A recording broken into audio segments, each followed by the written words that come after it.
Hi అండి అందరికీ. ఈరోజు నల్లేరు పచ్చడి ప్రాసెస్ చూద్దాం రండి. ముందుగా లేతగా ఉన్న నల్లేరు కాడలు కట్ చేసుకోవాలండి. లేతగా ఉంటేనే పచ్చడి బాగుంటుంది, ముదురుగా ఉండేవి కాదు.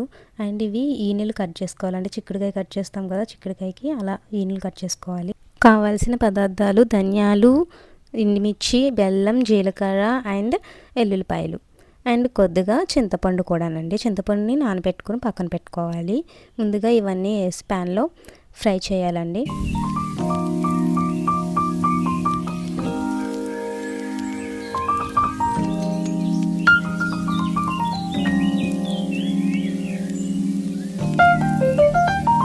నెక్స్ట్ నల్లేరు కాడని కూడా ఇలా ఫ్రై చేసుకోవాలండి.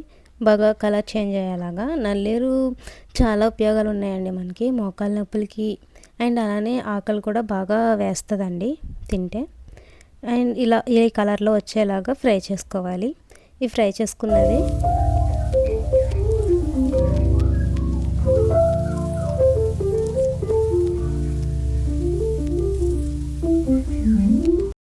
మన టేస్ట్కి తగినంత సాల్ట్ వేసుకోవాలి.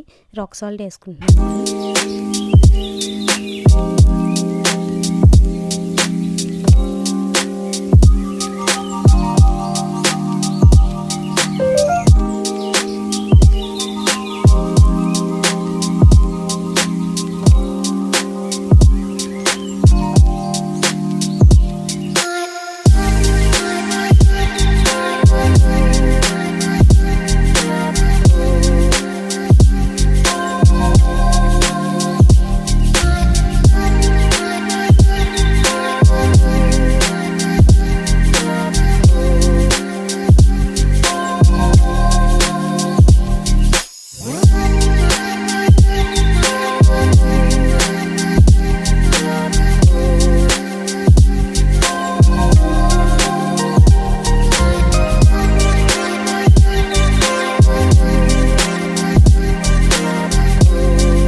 ఇలా గ్రైండ్ చేసుకున్నాక ముందుగా నానబెట్టుకున్న చింతపండు గుంజు వేసుకోవాలండి. గుంజు వేసుకొని మళ్ళీ ఇలానే ఒకసారి గ్రైండ్ చేసుకొని బాగా మెత్తగా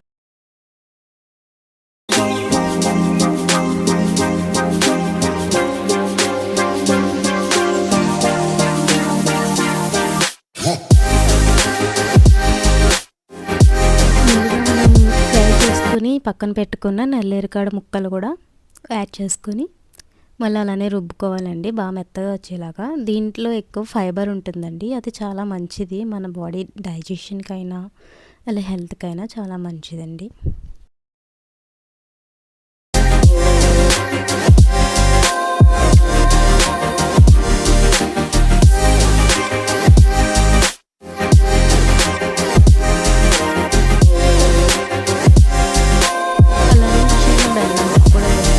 బెల్లం ముక్క ఎందుకు అంటే మనకు టేస్ట్ అనేది ఎన్హాన్స్ అవుతుంది, టేస్ట్ చాలా బాగుంటుంది.